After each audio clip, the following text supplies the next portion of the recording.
Hello बच्चों, कैसे हो तुम सब। आशा करती हूँ कि तुम सब मेरे पढ़ाए गए पिछले अध्यायों को अच्छी तरह से दोहरा रहे हो।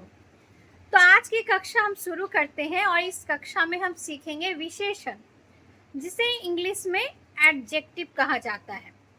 तो अब हम जानेंगे कि विशेषण कहते किसे हैं। तो विशेषण संज्ञा और सर्वनाम की विशेषता बतलाने वाले शब्द को विशेषण कहते हैं।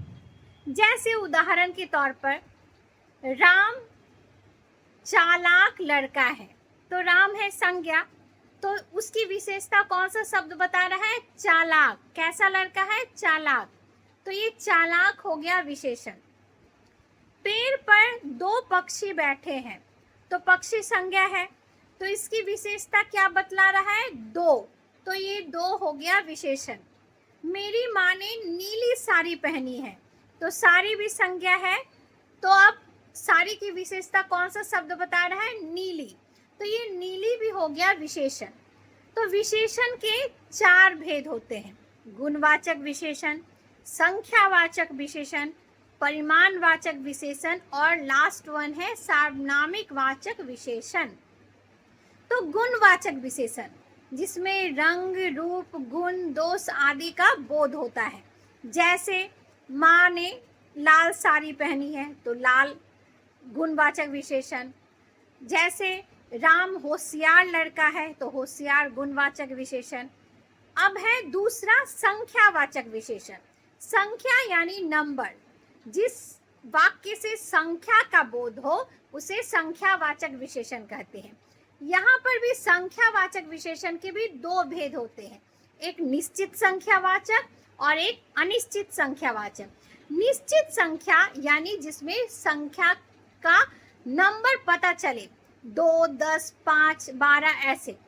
और अनिश्चित संख्यावाचक जिसमें संख्या का पता ना चले, जैसे कुछ विद्यार्थी खेल रहे हैं, तो कुछ 10 भी हो सकता है, 12 भी हो सकता है, 14 भी हो सकता है।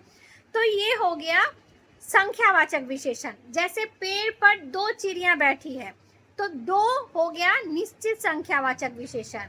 और मैदान में कुछ छात्र खेल रहे हैं, तो कुछ हो गया अनिश्चित संख्यावाचक विशेषण। अब तीसरा है परिमाणवाचक विशेषण। परिमाण का मतलब होता है माप तौल। हाँ, जहाँ पे मापा जाता है, तौला जाता है। जैसे मुझे 4 केजी आलू चाहिए, मुझे गाड़ी में 2 लीटर पेट्रोल भरवाना है, तो 2 लीटर 4 केजी, ये हो गया परिमाणवाचक विशेषण। इसके भी दो भेद होते हैं, निश्चित परिमाणवाचक विशेषण और अनिश्चित परिमाणवाचक विशेषण। निश्चित जिसमें जैसे 2 लीटर 4 केजी, ये हो गया निश्चित परिमाणवाचक विशेषण। और जैसे थोड़े से लड्डू, तो थोड़ा सा कितना है अमाउंट पता नहीं है, थोड़ी सी चीनी, तो ये भी अमाउंट पता नहीं है, तो ये हो गया अनिश्चित परिमाणवाचक विशेषण। और लास्ट वन है सार्वनामिक वाचक विशेषण। सार्वनामिक जो वाक्य सर्वनाम शब्दों से शुरू होता है उसे सार्वनामिक वाचक विशेषण कहते हैं। जैसे यह राम का घर है, तो यह सर्वनाम है, तो यह हो गया सार्वनामिक वाचक विशेषण। और जैसे वह मेरे पिताजी हैं, तो वह भी हो गया सार्वनामिक वाचक विशेषण।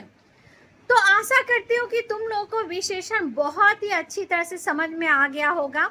तुम अपने किताब से और भी अच्छी तरह से पढ़ लो, और जहाँ कहीं भी कोई दिक्कत हो मुझे कमेंट्स के द्वारा बताओ, तो मैं तुम्हारे सारे दिक्कतों का समाधान करने की कोशिश करूँगी।